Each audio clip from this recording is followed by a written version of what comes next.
Hola y bienvenidos a tu primer presentación de gramática en casa. So this year I'm hoping to use what is called the flipped classroom method to teach some grammar concepts. So that just means that you will learn the new material at home by watching a video, and that way we can use class time together for targeted practice, and I will be there to help you as you learn. So today we're going to watch a video reviewing how to correctly use the verbs ser and estar.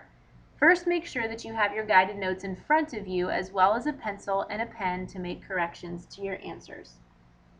We already know that these verbs mean to be, but they're used in different contexts. Before we go any further, see if you can conjugate both verbs in the present tense. I will even be nice and I'll give you the yo forms before we even get started. Pause the video now and see if you can fill in the rest of the present tense conjugations. Okay, let's see how you did. As we go through each form together, be sure to correct your answers as necessary. For the verb ser, yo soy, tú eres, él, ella, usted es, nosotros somos, vosotros sois, ellos, ellas, ustedes son. For estar, estoy, estás, está, estamos, estáis, están. How did you do? If you need to, pause the video to make corrections to your conjugations. We have also learned how to conjugate these verbs in the past tense, in both the preterite and the imperfect. Please pause the video again and fill in both the preterite and imperfect forms. Feel free to use your past tense folder to help you.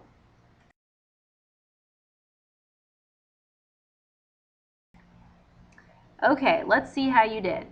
The preterite of ser and the preterite of estar. For the imperfect, ser and estar.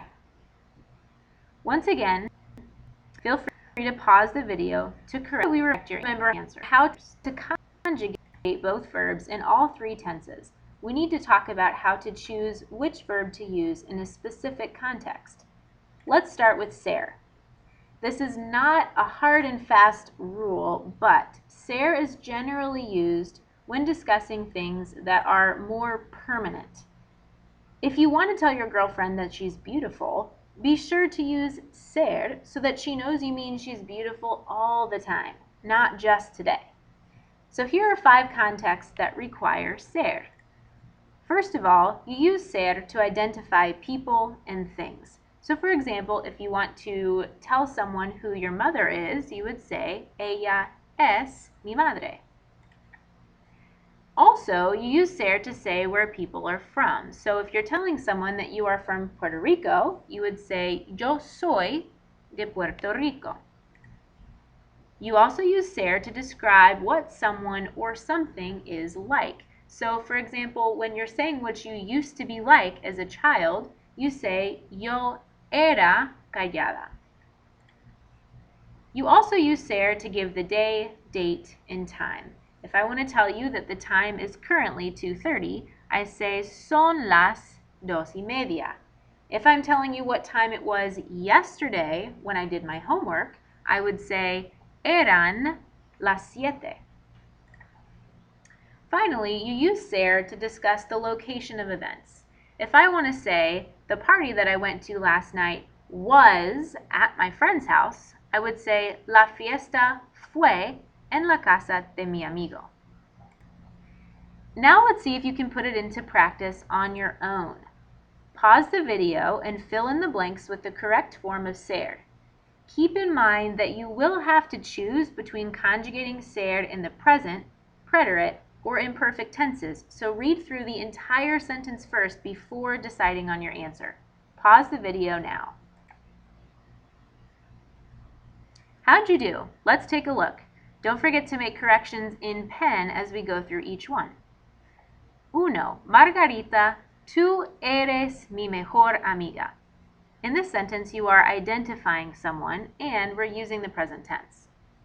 2. Nosotros somos de México. 3. De pequeña yo era bastante delgada. 4. Eran las 2:30 cuando llegó el cartero.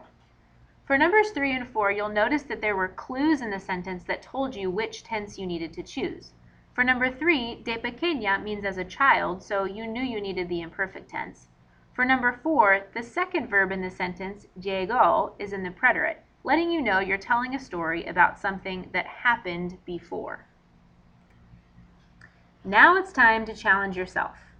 Can you translate each of the following sentences to Spanish? Pause the video and give it a shot. A little harder this time, huh? Here's what you should have. Mi abuelo es bombero. Esa fiesta anoche fue increíble. Okay, now let's switch gears and look at when we should use estar instead of ser.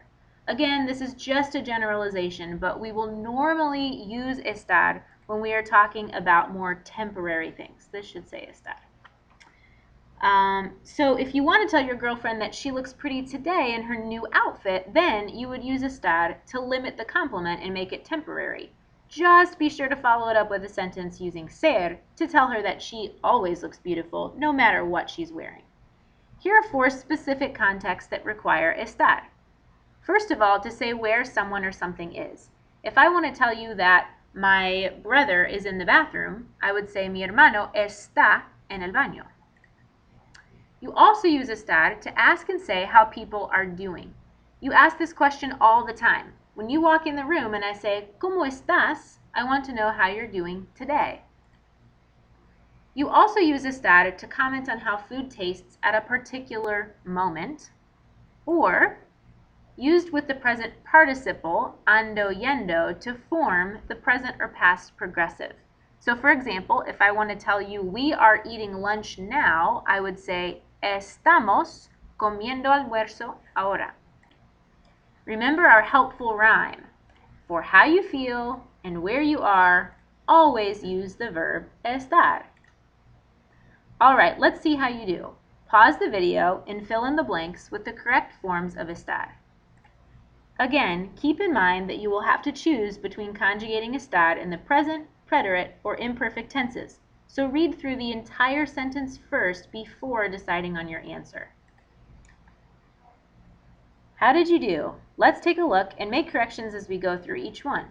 María e Iván están en la cocina.